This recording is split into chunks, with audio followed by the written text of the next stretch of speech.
Bonjour chers amis, nous continuons notre cheminement jour après jour. Nous sommes toujours dans cette grande et belle semaine sainte après le dimanche des rameaux, le jeudi saint où on a entendu l'institution de l'Eucharistie, où Jésus a pris le pain et le vin qu'il a partagé à ses disciples.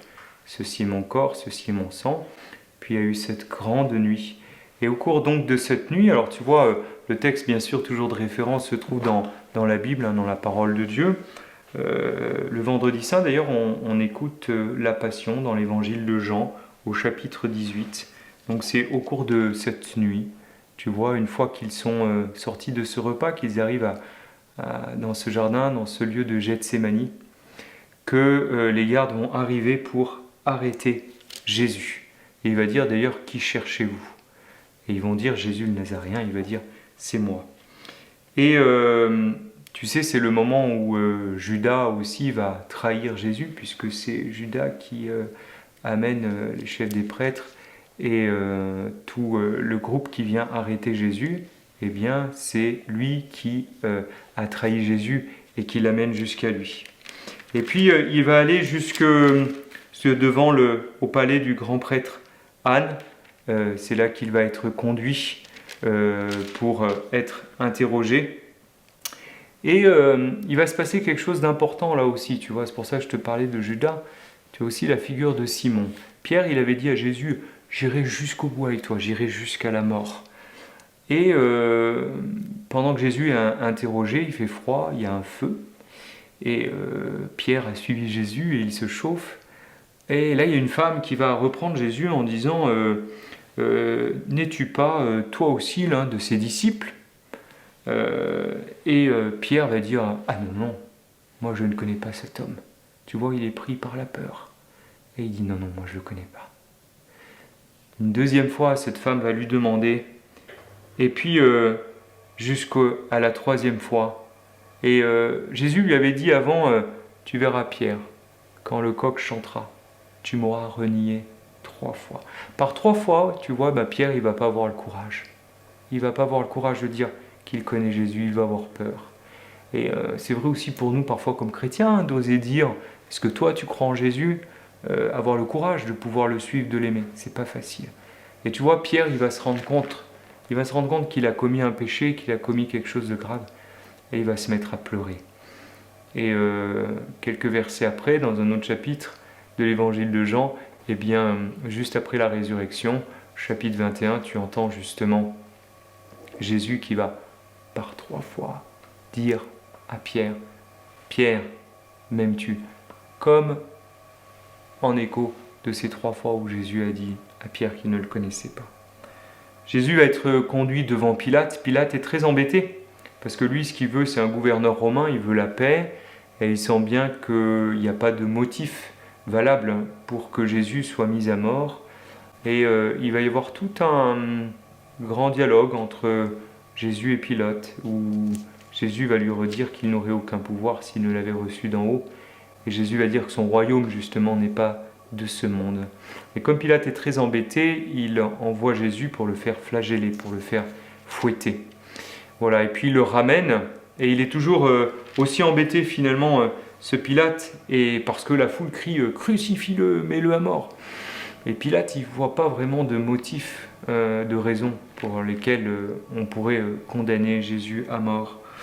Mais finalement, tous les gens qui sont là, les chefs des prêtres, les juifs, etc., et le peuple crient crucifie-le. Et Pilate va dire, vous voulez que je mette en croix votre roi? Donc il est lui-même un peu surpris. Et finalement, au bout d'un moment, parce que justement la foule va aussi évoquer César, eh bien Pilate va prendre peur et il va leur laisser Jésus pour qu'ils puissent eux-mêmes, comme il dit, le crucifier. Et Jésus va porter sa croix tout au long de ce chemin, où ça va être dur, où ça va être difficile, on se moque de lui, on lui crache dessus, et puis il va être crucifié. Et je ne sais pas si tu te souviens, mais à ce moment-là, il se retrouve crucifié avec deux autres bandits, dont un qui va dire après tout, nous, si on est sur la croix, c'est normal, mais lui, il n'a rien fait de mal. Et il va dire Jésus, souviens-toi de moi quand tu viendras inaugurer ton royaume. Et Jésus va avoir cette réponse magnifique aujourd'hui, avec moi, tu seras dans le paradis. Et Jésus va être mis sur la croix. Et tu vois, sur cette croix, il donne son corps, il donne son sang, il donne ses vêtements. Et il va même jusqu'à donner sa mère, puisqu'il va dire à Jean, son ami qui est là, parce que tous les autres disciples sont partis, ils ont fui. Heureusement, il y a ces femmes qui ont suivi, qui ont été fidèles, et puis Jean qui est là au pied de la croix. Et il va dire à Jean, voici ta mère.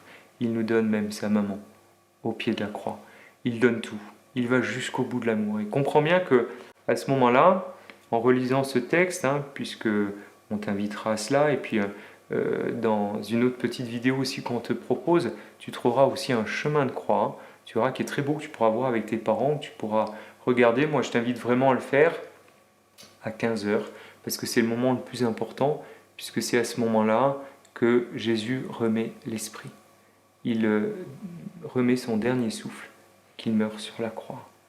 Et donc à 15h, tu pourras, avec tes parents, avec ta famille, vivre le chemin de croix en communion avec toute l'Église. Et on va rentrer là dans le grand silence. Jésus est mort, on va faire descendre son corps de la croix. Au-dessus de la croix, il y avait écrit INRI, d'ailleurs tu le vois souvent sur les croix, ce qui signifie Jésus de Nazareth, roi des Juifs. Et même c'est Pilate qui a fait inscrire ça, puisque quand quelqu'un se faisait crucifier, il y avait toujours au-dessus de sa tête le motif de la condamnation. Et donc, Jésus remet l'esprit. Tout est achevé. Et inclinant la tête, il remit l'esprit. Et comme nous sommes le vendredi, nous sommes à la veille du samedi. Le samedi chez les Juifs, c'est le sabbat, c'est le jour du repos. Il ne faut pas qu'il y ait de corps qui reste sur la croix. C'est pour ça que certains soldats vont casser les jambes de certains qui sont en croix pour pouvoir en fait faire descendre au plus vite les corps. Et quand ils arrivent près de Jésus, ils voient que Jésus est mort. Et tu sais, il y a un soldat qui, avec sa lance, va transpercer son cœur, d'où va jaillir l'eau et le sang. Alors pour nous, c'est très important ce signe, parce que c'est l'eau du baptême et c'est le sang de l'Eucharistie. Jésus donne tout, et c'est de son cœur brûlant d'amour, ce cœur qui est aussi l'organe, mais qui dit aussi l'amour infini de Dieu, que jaillit, que naît l'Église. Donc on entre dans le grand silence. Et là, je t'invite vraiment vendredi, à partir de 15h, ainsi que samedi, à essayer autant que possible de rester dans ce silence, de peut-être un peu moins parler, peut-être moins se divertir, pour essayer d'être vraiment avec Jésus, dans ce grand silence qui préparera ton cœur à l'explosion de joie au moment de Pâques. Donc vis bien ce temps de ce vendredi saint. Je t'invite à relire dans la Bible Jean chapitre 18 et 19 pour que tu puisses suivre de près Jésus dans tout ce chemin, dans toute sa passion, dans tout ce moment de son arrestation jusqu'à sa mise à mort sur la croix. Bon temps, bon vendredi saint à toi et à toute ta famille. Et puis à très bientôt pour une prochaine vidéo. Que le Seigneur vous bénisse. Merci.